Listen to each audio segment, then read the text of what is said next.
Most people misunderstand how wealth is actually built. They see it as a highlight reel, not a real path. Some inherit it, some get lucky, some grind slowly for decades, and others take the hardest road, starting a business and surviving years of pain before anything actually works. But the truth is, every path has its own traps. Inheritance doesn't teach discipline, luck fades, slow investing takes patience most people don't have, and businesses will test you in ways no one talks about. So today, we're going to break down the 4 real ways people get rich, the good, the bad, and the reality behind each one. So let's get into it.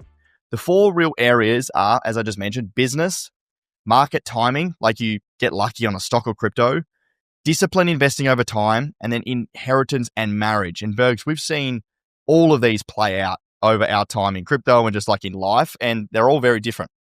Absolutely, mate. I know people in each of these categories, mate. Why don't we kick off with business, mate? Something you know a lot about. Yeah, the overnight success, it's brutal. And I bring the business one back to, when I first, started learning about money and, when I was younger, trying to not live the 9 to 5, like rat race. And I was like, how the hell can I get out of this? Back home with my parents, it was like, okay, I want to learn. And the thing that just made the most sense to me was the cash flow quadrant by the Rich Dad Poor Dad, and learning which side of the cash flow quadrant you want to be on, and owning assets or starting a business was the 2 ways that you could really get ahead and let money work for you. I didn't have any idea how brutal it would be actually trying to start a business though. And, I... You said that, or you're like, I want to get out of the 9 to 5. Now you're working 9 till 9, 24 hours. I wanted to get out of it and just work more. So, yeah, my first business was a sportswear business. I was making like mid 6 figures as a 15-year-old, making sports uniforms. I had no idea what I was doing, made all the mistakes under the sun. Super hard. Had a couple of employees. I then left school, started working for a crypto business back then, a YouTube influencer. Then started Collective Shift, and for the last 5 and a bit years, like it's been so difficult. Like for 4 years, it was absolute hell trying to build a product, trying to find who would buy the product, trying to find who and what even do I want to build, and then have the money to do it, and then like all of the ins and outs of growing and scaling and like learning about all these sorts of things is so hard. But I think over time, for me, that the amazing thing that I've been very grateful to find is a combination of my passion and economic value. And I love crypto and I love helping people, and I can do that through a business. So creating a crypto business that helps people is the absolute perfect sweet spot for me. And I can now do it at big scale, and I have leverage, and I can help more people. And with the money we make from helping people in crypto, I can buy more crypto and, accumulate more wealth. And that's a beautiful thing about business. Absolutely. And what you're talking about there is like that Japanese ikigai, where it's like this Venn diagram of 4 things about what you love, what you're good at, what the world needs, and what you can be paid for. And really with a business, what we're talking about is high leverage, and that's through labor, capital, and code. So you've got people working for you with systems, you've got efficient code and automations running in the background, and you've got capital you're putting to work to reinvest in your business. And a business is at least minimum 5 years of hell to actually get it right, figure it out, iron out all your problems. Then you still have problems, but 5 years to at least make it sustainable, find product market fit, and have something that's regular to find your lifestyle and money balance that you want. And we tend to find that people that have businesses are very interesting. So I tend to see a couple of types of people. One is like the kind of wise sage. This is like a couple of mentors that we have. This would be like Ando, my mentor, where he's been through hell. Took him a while to figure it out, but now he's figured it out, and he's actually implemented the lifestyle and life that he wants, and his business funds his lifestyle, which is just amazing. That's my favorite type of person. The other one is just, they're nuts and they just keep going. It needs to be more. And they need another business. They need more money. They have to do it all again. They have to run it back. There's just this disease of more. And then there's another person as well where maybe their business isn't going so well, or their spending habits are absolutely crazy and they need their business to then fund that. And although these people are classified as, in inverted commas, rich, it's like, well, what life are you really leading? What's the end point, and what goal are you trying to achieve with this? That's so good. And I think the tax benefits too of running a business is like unbelievable. Like to think, if you're on your own, and you don't have a company structure, you're essentially using post-tax dollars for everything you do. That is wild to me. Like that is, you're always running 3 steps behind because, you have no tax efficient way to be able to do things. Like, it's very, like, even as an example in Australia, like you can use the grant that they have, I'm not sure exactly what they call it, but for EV cars, where essentially, usually when you pay for a car through a business and you use it for personal use, you have to pay tax on it, FBT, fringe benefits tax. So you have to essentially pay with post-tax dollars. Using a business, you can get a electric car under the luxury car tax threshold, so which is like $85,000, and you can drive it 100% for your own personal use and offset all the cost in terms of depreciation, interest, and pay with post-tax dollars. Like that is a no-brainer as one of a million things that a company structure helps with. Yeah, it's FBT exempt. And the reality of it is like for every $100 you spend, it's essentially got $110 worth of purchasing power because you get your GST back. Yeah. And if you're an employee, you lose up to 50% of it, and then you lose another 10% GST when you spend. So you're at least 50% behind. Yeah, 100%. So yeah, the hardest, probably one of the hardest anyway to get going, but huge benefits. It's the most difficult. 4% of businesses make it to $1 million revenue. And then 4% of that then make it on to $10 million revenue. So it is a very, very hard slog, and you have to put a lot of effort behind it and really want it. Yeah. Yeah. We've been doing this now for 5.5 years. We've got like, I think 17 or 18 people, on track for 8 figures. Like that's been 5 years of absolute just, slogging it out to get there. You've got to be able to put in the hard yards. You're sprinting marathons uphill. Yeah. Oh God. And I ran a marathon. That was hard enough. Now, the next one, market timing. So this is getting lucky on a stock or crypto, or, maybe, built a business and hit it big in the first year. So this is, just around like, more timing over anything. Exactly right. And I know a few of these people, and they were just incredibly lucky. They did the right thing at the right time. Good on them. So good. So, this is like if you got into Bitcoin early, or if you put a large sum in and you wrote it up a couple of 100%, brilliant. Or if Ben, you did this with altcoins where you put, I think, 15 grand into one altcoin and it became a large sum of cash, enough to actually buy this business and keep running it. Yeah. Great. Good on you. And then other people that have started a business in the first year and they were in the right market at the right time and they hit it big. And that was fantastic. And mate, kudos to these people. Mm.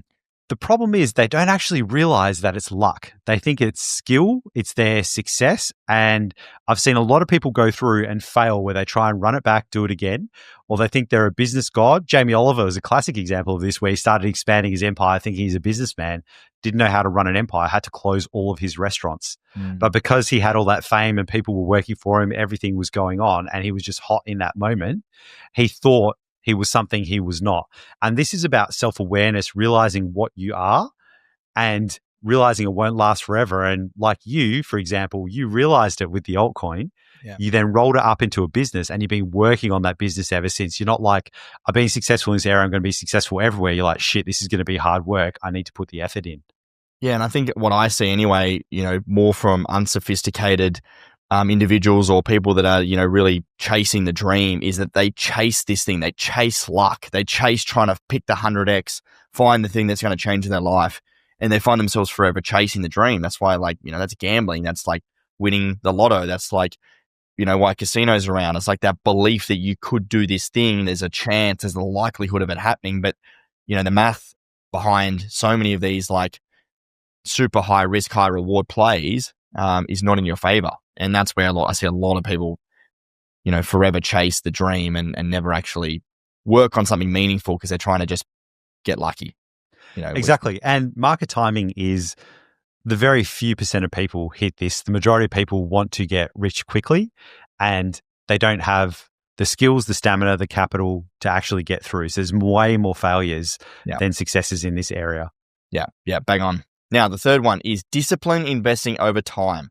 You work a job, you grind it out, and you invest 10% as an example over 30 years, and you just grind it out, accumulate, automate, build over time. Yeah, and you're doing an average thing for an above average period of time. I actually know a lot of these people. And think about most people in Australia, you rely on your superannuation for retirement. That's 12% employer contributions over the 40 years that you work. And at the end, you got a nice tidy sum. Well, why don't you have your own super in addition to that? Take 10% of what you earn, pay yourself first, and invest that in an index fund, in crypto, in whatever you want, real estate. And then over the 40 years that you're working, you will have a significant amount of capital. And I know a lot of these people, and the issue with this is that it takes a long time. So you need to be patient, you need the discipline, you need automation. But at the same time, after it's time to harvest and start to live your amazing, rich life, you don't flick that switch from 40 years of saving and being frugal and investing to, great, I can just go and spend now. It is a hard journey. We see this all the time in the FIRE community, the financially independent retire early, where it's essentially a frugal life for a period of time, build up a capital sum, invest it, and that gives you enough money to actually live on through investing every year. But they're like, I've got all this money and I'm still doing stupid shit like going on 3 flights to save $80 instead of going directly there. Yeah. So just be aware of that. This is definitely a tried and true way to get rich. There's formulas for it, and it's easy to implement, hard to do over the long period of time, but just manage your psychology along the way. This actually reminds me of you a little bit, Bergs, that, you've made, a lot of money, not just from investing over time, but like, business and, all the things that you've been able to do over time. You've done really well from my perspective. And to see the psychological change that you have to and the way you grew up of like actually spending the money now, and like I can see the pain in your eyes having to like spend money on stuff. I'm like, mate, you don't need to be so frugal anymore. You've done all the hard work. You can buy that flight. You can take that trip. You can, go out for dinner. Like that's it's fascinating. And like you've helped me so much with this. And the more you do, the easier it becomes. It's just like building a muscle, right? But it's just doing it in the first instance. And what you have to undo is, like, I never thought I'd have a good amount of money in my life. Like you grow up, you see what your parents have, you think that's kind of normal. You see what the people in your street have, your neighborhood, people that go to your school.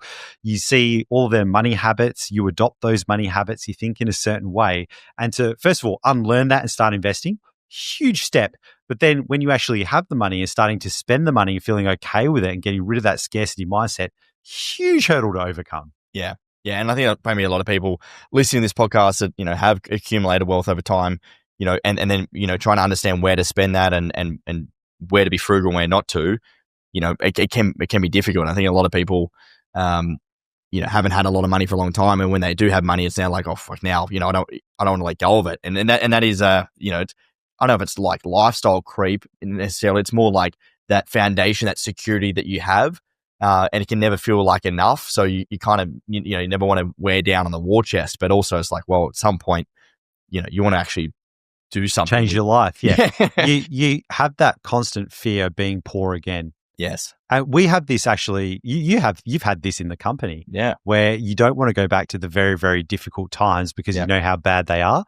Yeah. So you overcompensate the other way. Or you make scenarios where it's all or nothing. Like if I don't do this, I'm going to go broke. And it's like, and in the company, it's like, no, the company will endure. Like we've set things up, it will be fine. But you still have that inside you where you're like, if I don't do this, the bad thing will happen. Yeah. Yeah. It's a different mindset shift. And I think you have to shift, who you are as an individual. And, I've had to do a lot of this year, like really shifting who I am as a person and, the way I go about things and what I am able to do versus what I'm not able to do. And, that in a way, it pisses a lot of people off because they don't like, to see people, especially in Australia, the tall poppy syndrome and like you shifting your mindset around certain things. And like, even some of your, friends as well, Bergs, like when you start to grow in terms of your wealth levels, you start to disassociate a little bit with other people. And not because it's, you're even purposely doing it. It's just that you start to do different things. You start to, experience other opportunities. It's a hard one to balance. Yeah, you start to do things they can't, and you're changing as a person, and they're potentially not. And it's very difficult. Like even if I want to go out and pay for a dinner, like a lot of the time I'll just tell my mates, "Oh, don't worry, work's paying," when I'm just paying for it. Like, because otherwise it's weird. Where if they're like, "Oh, fuck work, they're dogs anyway. I hate my boss," that kind of thing. So it's very easy, right? And I just pay on my card. Yeah. So it avoids that whole conversation or acting like the rich friend, and it's not. I just want us all to have a good time. Yeah. And you're right. It is very hard when Like even when you're doing certain things, and I'll see the things that you do in your life, and I'll apply that to my life. And that's not the way to do things. I'm like, well, he's doing this because his life is crazy. He does all this stuff, and this is what makes sense to his life. Any behavior makes sense with enough information, Yeah, right? great. And when people hear about you and I doing things, they apply that to their lives and how they live and the context of Yeah. their life. And they're like, what the fuck? That doesn't make sense. Yes. And of course it doesn't, because it's not your life, and you're Correct. not living and having all those experiences and potentially constraints that person does. Correct. Yeah, and people perceive it in different ways, and that's where that friendships become more difficult. And you like to do certain things, and it's kind of harder to find people that are in that similar circle. I find this a lot. Yeah. Like if I want to go to a music festival, fucking I don't want to go in like in the general ticket. I want to get VIP. Like I want to have a nice toilet, and I want to like have a nice experience. So this just happened. So this happened with my mates who actually do have money, but they're still in a certain mindset because they've just upgraded their house, spent a lot of money, and we're going to a festival. We're all in our 40s. And a normal ticket is $130. VIP is $200. Fucking $70 Every day of the week. And they're like, "Oh, I'm not sure if it's worth it." I'm like, "Get fucked. It's on the beach. It's going to be fucking hot. I want my own area. I want my own line, and I don't want to go wait 10 hours to go to a bloody toilet." Yeah. And 100%. I want all of these things, and it's fucking $70. Like, what are you talking about? Like, 100%. this is the time. Yeah. But then, like, that extra $70 if they go to, I don't know, go shopping, or maybe they like, there's certain those certain expenses that, you drop $70 without even thinking about it. And it's like, well, these same people will spend $300 on a bottle of wine at dinner. Yeah, there you go. That's like, what are we even talking about? So that's exactly right. Oh, it's so fascinating, isn't it? I'm with you. Now, the fourth one, Bergs, inheritance or marriage. This is the final one. And we see this a lot, especially, even recently we have a lot of clients that sign up that get inherited a large amount of money from their parents. And now they're like, fuck, what do I do? Let's do inheritance first. So this is a very difficult one. I'm living my life. Everything's absolutely fine. Parents are getting older. Eventually they pass away, or they give them the inheritance before they pass away, which I do recommend you do for your kids, so you can actually see them, spend it and enjoy it if you have the means. And then all of a sudden, shit, I've got all this money in the bank. What do I do? Like, I haven't had enough money to invest. I'm not really into it. I'm suddenly got all this cash. Like, shit, this is really huge. So this actually happened to me recently. My mum passed away 4 months ago, and it wasn't a large sum of money or anything like that, but it's like, I've got this money. And for me, it was, I literally just took the time off. Like, I've done nothing with it. It's just kind of sat there, and I'm deciding what to do with it. For me, it's obviously just going to be investing and give it to my daughter because I'm financially stable in other areas. But other people might be like, fuck, I've been through hell. I've actually seen 2 other friends that have their inheritances that were very significant compared to mine.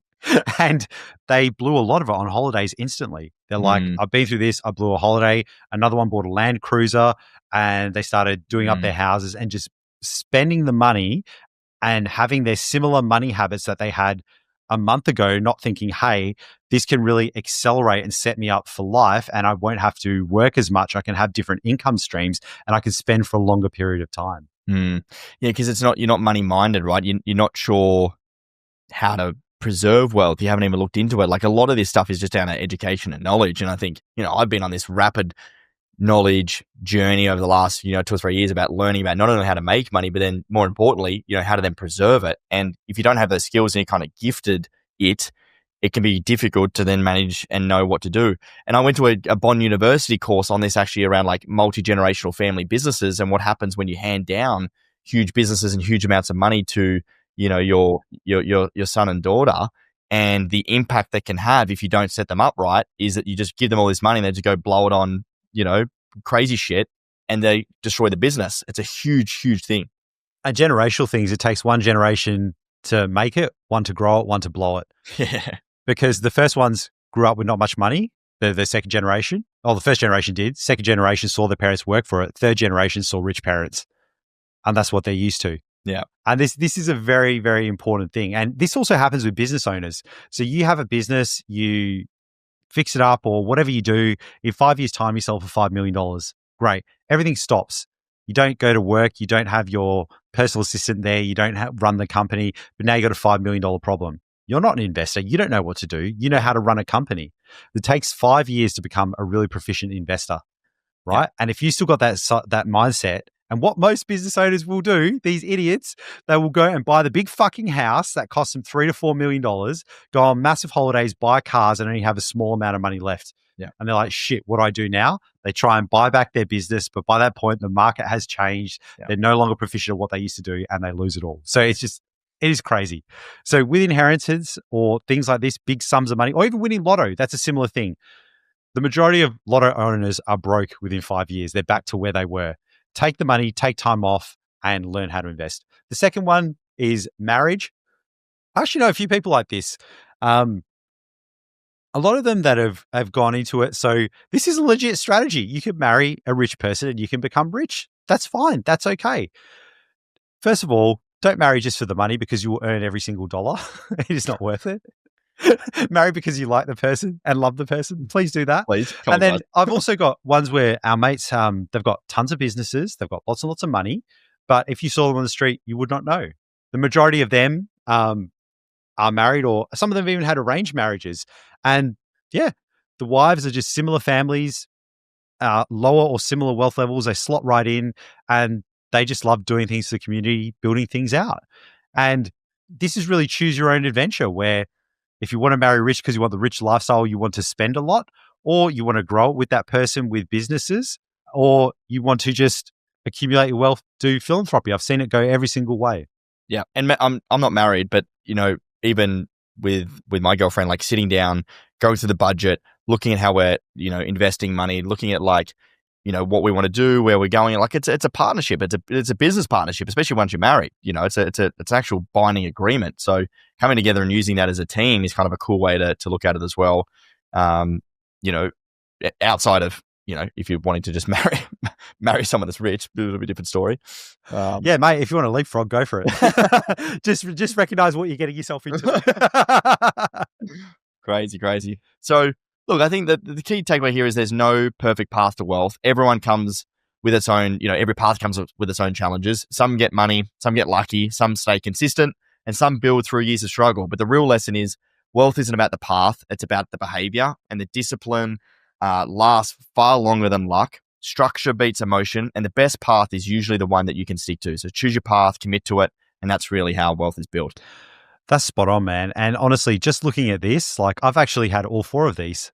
So I've got a business now, like I'm an owner in Collective Shift and help build that out.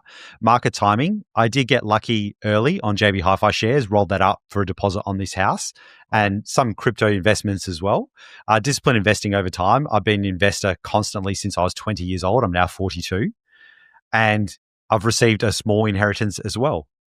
And yeah, so that's how I know like how all of these things can kind of affect you. It's quite fascinating looking at that list. Yeah, no, it's good. And like to your point, Berg, it can be a mix of these, it can be one or the other.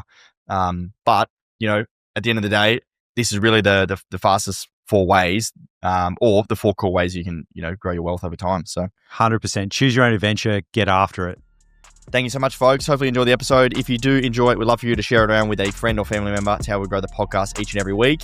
Subscribe if you're on YouTube. Follow us on your favorite podcasting app. And we'll see you on the next episode. Thanks so much, champions.